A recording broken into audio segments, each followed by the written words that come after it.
data agar kiranya tidak mengeluarkan rekomendasi perizinan yang kemudian kantongi langsung oleh pihak NOIKP. Jika kemudian sudah dilanggar oleh pihak NOIKP itu sendiri.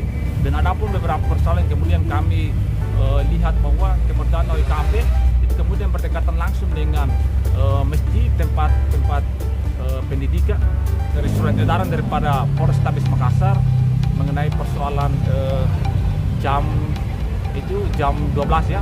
Sampai jam 12 malam saja? Jam 12 malam. Dan itu pun juga dari pihak Polda Sulawesi Selatan, jam tayang untuk tempat hiburan malam dan lain-lain itu minimal jam 2 malam. Namun tidak diindahkan oleh pihak NOIKP itu sendiri. Bahkan mereka melakukan aktivitas itu sampainya subuh. Apakah ada data yang bisa dipertanggungjawabkan, Pak? Untuk persoalan data, kami siap untuk mempertanggungjawabkan dari NOIKP itu sendiri. Dan adapun beberapa persoalan yang kemudian kami lihat bahwa keberadaan NOIKP itu kemudian berdekatan langsung dengan masjid, tempat pendidikan. Dinas Penataan Ruang. Nah, kalau minuman beralkohol tentu Dinas Perdagangan. Nah, karena dia mengetahui regulasi-regulasi sejak undang-undangnya, perpresnya, permendagrinya, kemudian perda yang berlaku di Kota Makassar, mereka tepat paham teknis.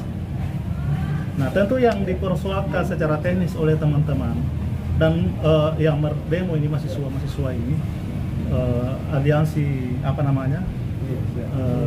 Adalah Koalisi lembaga. Ya, Aliansi lembaga, koalisi ya. lembaga. Koalisi lembaga adalah radiusnya. Karena memang radius penjualan minuman beralkohol itu diatur oleh regulasi, ya kan, 200 meter. Dalam pengertian 200 meter dari rumah ibadah dan lembaga pendidikan. Oke. Nah, mereka menduga bahwa ini tidak sampai 200 meter, ya, seperti itu ya.